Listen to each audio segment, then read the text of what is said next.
My parents told me my sister's family was moving into my house. So I sold it without telling them, at a family dinner. My parents told that my sister and her 2 kids would move in with me. So I didn't say anything, but waited for the moment when they arrived with their stuff. Unaware, I sold my house a month ago. I've always been the second best in my family. Not the favorite, not the golden child, just Riley, the accountant. My sister Tyler, on the other hand, has always been the apple of our parents' eyes. When we were kids, Tyler got the newest bike while I got her hand-me-downs. On birthdays, she'd get the latest iPhone while I'd get books or clothes. In high school, Mom and Dad attended every single one of Tyler's school event, but they only made it to one of my debate competitions, the finals, which I won, by the way. Even then, they spent half the time talking about how Tyler would have been proud.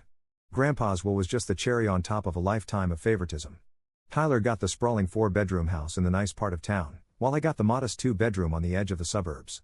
Mom had begged Grandpa to leave Tyler the bigger house. I overheard her once, though she never knew I did. "Dad, please," she'd said, "Tyler's going to have a family someday. She needs the space. Riley will be fine with a smaller house." I never complained about any of this. What would be the point? In our family, Tyler came first. That was just how things were. So I wasn't surprised when, at our monthly family dinner, Tyler and her husband Mark cleared their throats dramatically and announced they had big news. "We've decided to sell the house," Tyler said, grinning widely. I nearly choked on my water. "We're investing in an amazing opportunity," Mark continued, practically bouncing in his seat. "Tyler's friend Jason has this incredible business venture, and we're getting in on the ground floor." Mom and Dad clapped their hands in delight. "Oh, how wonderful," Mom exclaimed. "What kind of business venture?" I asked cautiously. "It's complicated," Tyler replied, waving her hand dismissively. "Jason's starting this tech platform that connects investors with startups. It's going to revolutionize the venture capital world. We're going to make so much money," Mark added. "Jason projects a 300% return in the first year alone." 300%, I repeated, setting down my fork. "That sounds suspicious. Look, you guys have 2 small kids, Emma's only 5, and Jack just turned 3, are you sure selling your house is the best move? Maybe invest some savings instead?" The temperature in the room seemed to drop 10 degrees. Mark snorted loudly, and Tyler gave me the condescending smile I'd known my entire life. "Riley," she said slowly, as if explaining to a child. "I know you mean well, but I studied finance at Westmore College. You're an accountant who took community college classes. I think I understand entrepreneurship a bit better than you do." I bit my tongue. What Tyler never mentioned was that she barely graduated from Westmore, while I graduated with honors and had been promoted twice in 5 years at my firm. "Besides," Tyler continued, "Grandpa gave me the bigger house for a reason. He always knew I had a better head for business. This is exactly the kind of opportunity he would have wanted me to seize." I could have told her right then that Grandpa had only given her the bigger house because Mom had practically begged him to. I could have pointed out that Grandpa, who built his modest wealth through careful saving and conservative investments, would have been horrified at the idea of Tyler selling her house to invest in some big tech venture. I could have mentioned that Jason had already cycled through 3 failed startups in the past 5 years. But why bother? Tyler was an adult. She and Mark had made their decision. And frankly, after a lifetime of playing second fiddle, I wasn't feeling particularly inclined to save her from herself. "You're right," I said instead, taking another sip of water. "It's your decision." Mom beamed at Tyler.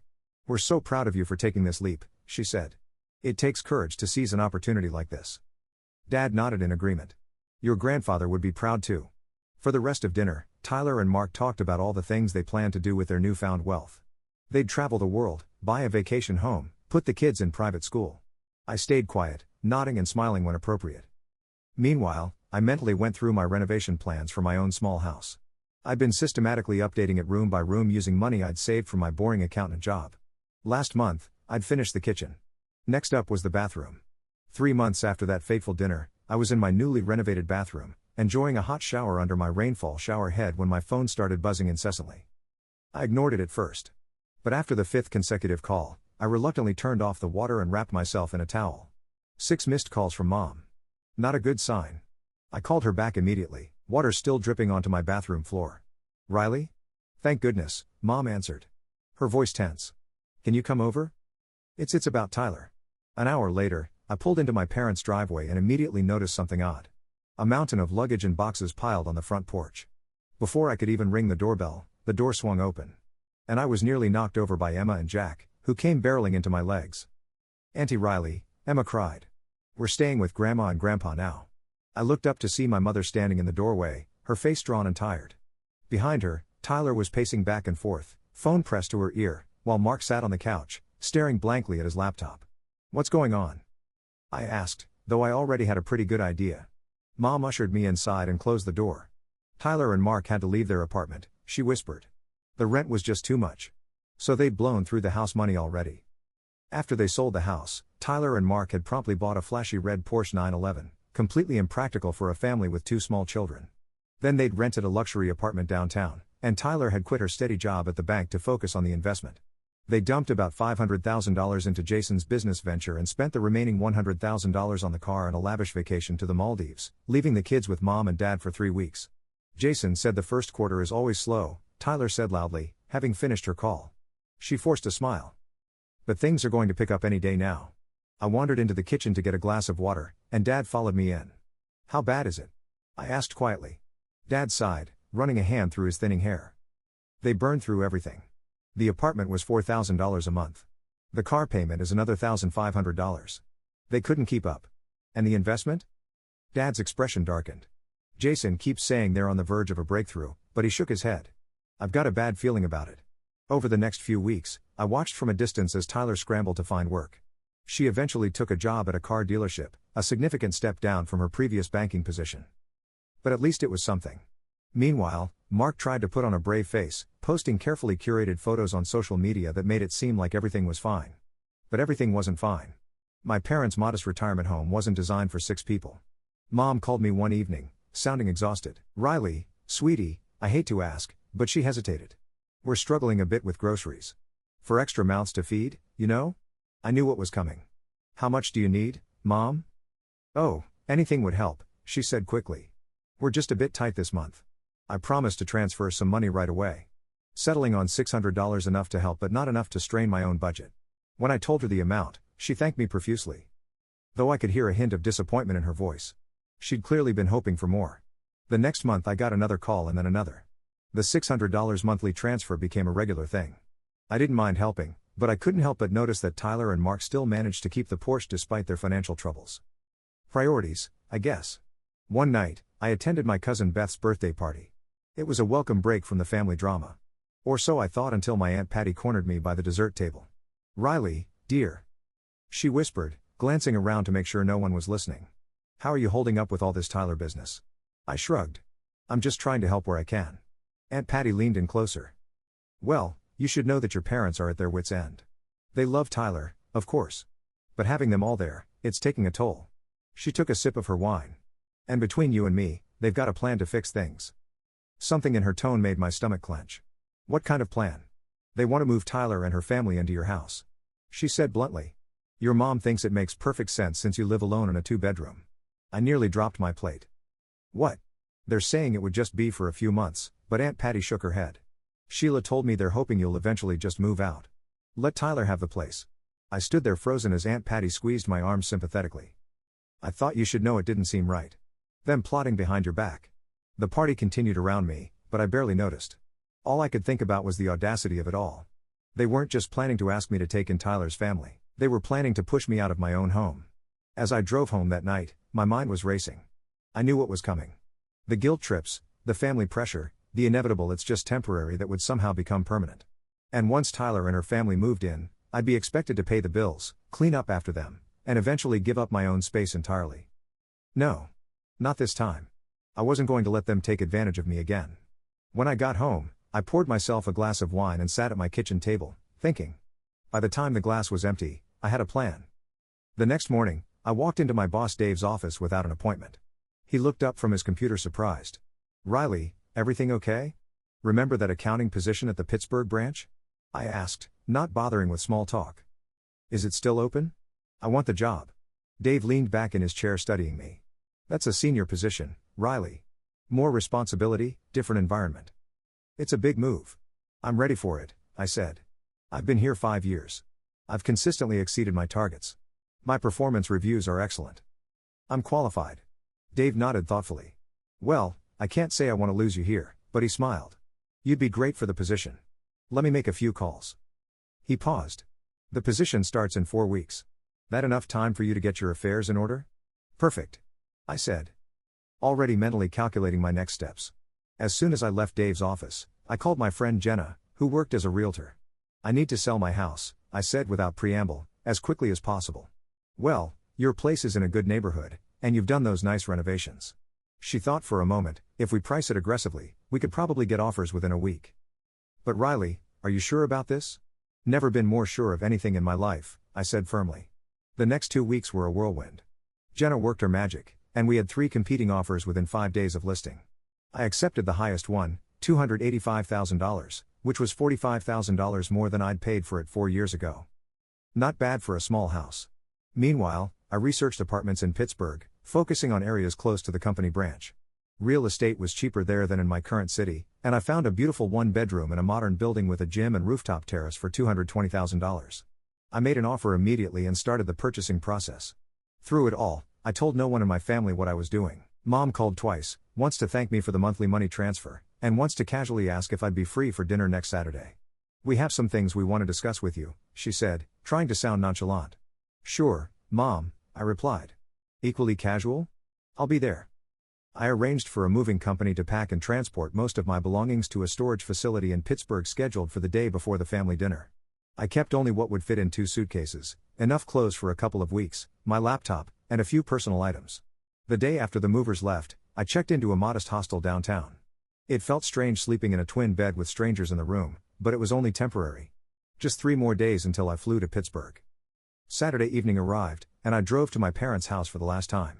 I parked a block away, not wanting my packed car to give anything away. As I walked up the familiar path to the front door, I took a deep breath. This was it. The confrontation I'd been avoiding my whole life. Mom answered the door with a tight smile. Riley, good. You're here. We're just about to serve dinner. Inside, the atmosphere was strained. Dad sat at the head of the table, looking uncomfortable. Tyler and Mark were there too, both wearing expressions that were attempting to be pleasant, but came across as smug. The kids were nowhere to be seen. We exchanged a few empty phrases. Finally, Mom set down her fork. Riley, honey. We wanted to talk to you about your house. What about it? I asked innocently. Well, Mom continued. Her voice taking on that persuasive tone she'd used my entire life whenever she wanted me to give something up for Tyler's benefit. Your father and I have been thinking, it might make sense for Tyler and her family to stay with you for a little while, just until they get back on their feet? I looked at Tyler, who was studying her plate. Mark was watching me. A hint of challenge in his eyes. For how long? I asked, knowing full well what the answer would be. Tyler shrugged. Not sure yet. Things are starting to look up with the investment though. Jason says we're due for a big breakthrough any day now. I had to suppress a laugh. 3 months later, and she was still clinging to that fantasy. I don't think that's a good idea, I said. My voice tighter than I intended. I mean, my house is pretty small. There's only 2 bedrooms. You could take the smaller bedroom and give them the master, Mom suggested quickly, or maybe you could stay with a friend for a bit just until things settle down. I opened my mouth to argue further, then caught myself. What was the point? In a few days, I'd be gone. And this would all be moot. Better to let them think they'd won for now. I sighed heavily, shoulders slumping in what I hoped looked like defeat. Fine, I said flatly. When are they planning to move in? Mom looked surprised, clearly having expected more resistance. Well, we were thinking next weekend? Would that work? Sure, I said, picking up my food disinterestedly. I guess I'll start packing up some of my things. Tyler and Mark exchanged triumphant glances. Mom looked relieved. Dad still wouldn't meet my eyes. The rest of dinner passed in a blur. Mom, Dad, Tyler and Mark started discussing logistics. Which furniture would stay? Which would go into storage? Whether my home office could be converted into a playroom for the kids? I mostly pushed food around my plate, offering one-word responses when directly addressed. After dessert, I stood up. I should get going. Lots to do if I'm moving out next weekend? As I walked to the door, I heard them continue their conversation. Voices dropping to hushed tones but still audible. I told you she'd agree, Mom was saying. Riley's always been reasonable? Should we help her pack her stuff? Dad asked. No need, Mark replied. Most of it can just stay in the garage. It's not like she has anything valuable. We'll need to get a new couch, Tyler added. That old thing she has kills my back.